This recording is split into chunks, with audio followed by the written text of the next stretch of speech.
नमस्कार प्यारे छात्रों। आज का जो टॉपिक है वो है वाच्य।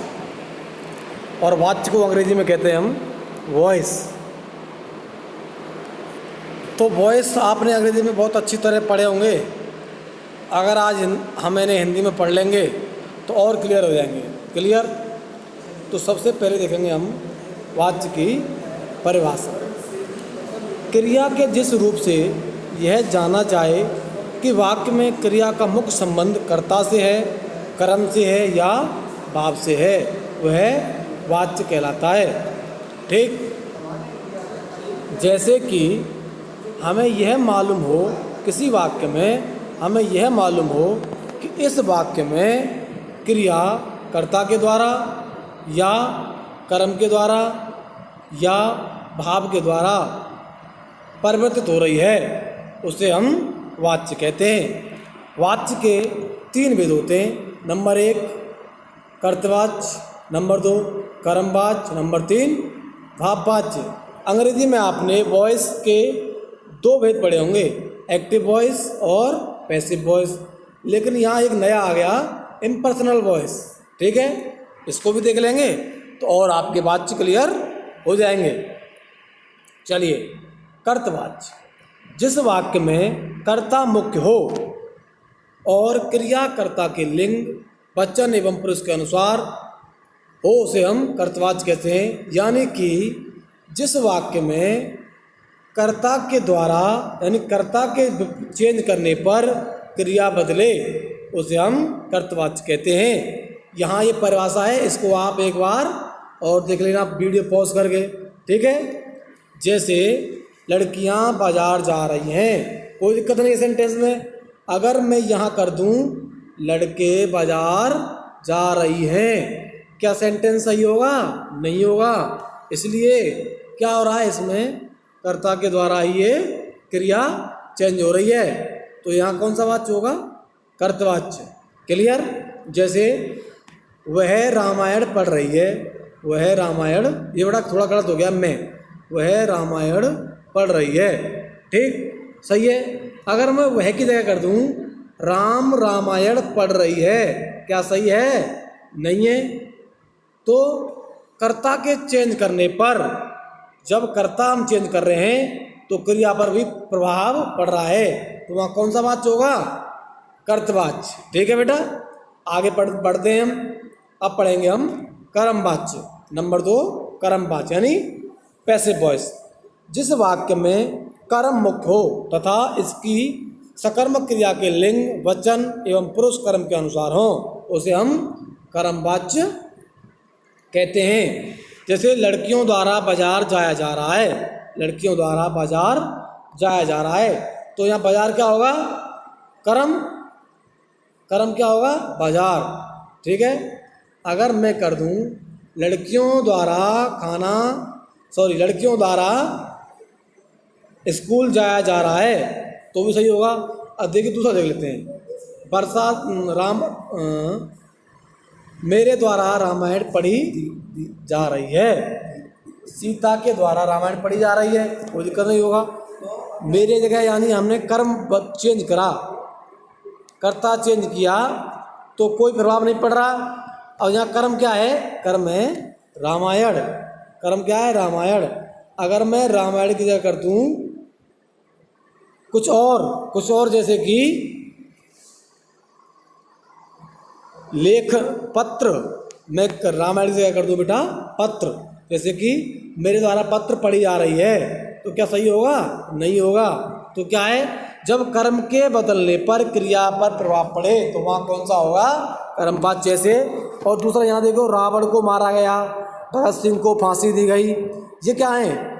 जब कार्य करने वाला नहीं दिया गया हो, सबसे बड़ी पहचान क्या है?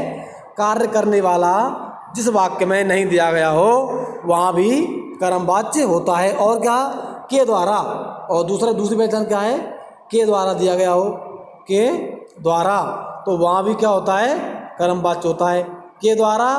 और जो कार्य कर रहा हो वो नहीं दिया हो, जैसे रावण को मारा गया। अब रावण को मारा गया, लेकिन मारा किसने था? राम जी ने, तो राम जी का यहाँ वर्णन नहीं है, तो कौन सा वाच्य है? कर्मवाच्य।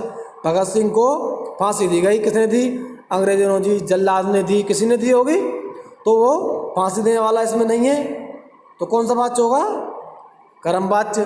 तो दो पहचान देख लीजिए, के द्वारा और वाक काम को करने वाला जिस वाक्य में नहीं हो वहाँ कौन सा वाक्य होता है?